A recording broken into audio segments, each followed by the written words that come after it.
عزيزي فخامة الرئيس Excellency Monsieur le Président Emmanuel Macron, رئيس الجمهورية Président الفرنسية، de la تناولت وفخامة الرئيس ماكرون بشكل معمق التطورات المتلاحقة على الساحة الإقليمية والدولية، وعلى رأسها الوضع المأساوي في قطاع غزة، حيث أكدنا ضرورة العودة إلى وقف إطلاق النار بشكل فوري والسماح بإدخال المساعدات الإنسانية بشكل عاجل وإطلاق الرهائن.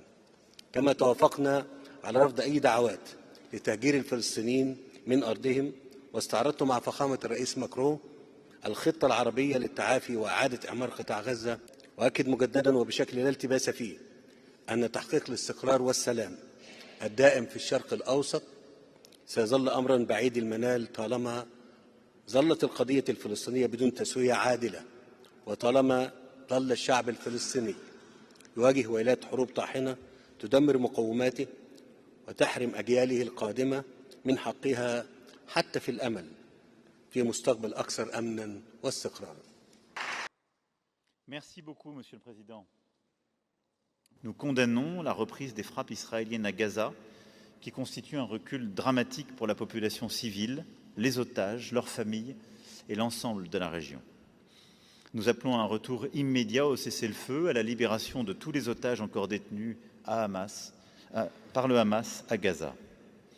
Les négociations doivent reprendre sans délai et de manière constructive, et à cet égard, je veux saluer les efforts inlassables déployés par l'Égypte. La France rejoint aussi l'Égypte sur un point majeur, et je veux le redire ici avec force. Nous nous opposons fermement au déplacement de population et à toute annexion de Gaza comme de la Cisjordanie.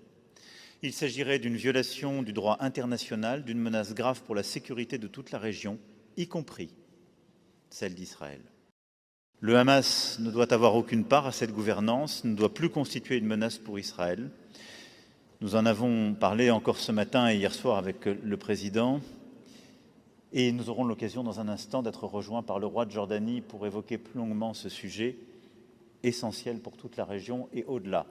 Nous sommes attachés à la souveraineté du Liban et à sa stabilité. Là aussi, le cessez-le-feu doit être respecté et le Liban pleinement recouvrer sa souveraineté pour que les forces armées libanaises, aidées par le mécanisme de suivi et par les Nations Unies et la FINUL, puissent assurer la sécurité sur son sol et la lutte contre tous les mouvements terroristes.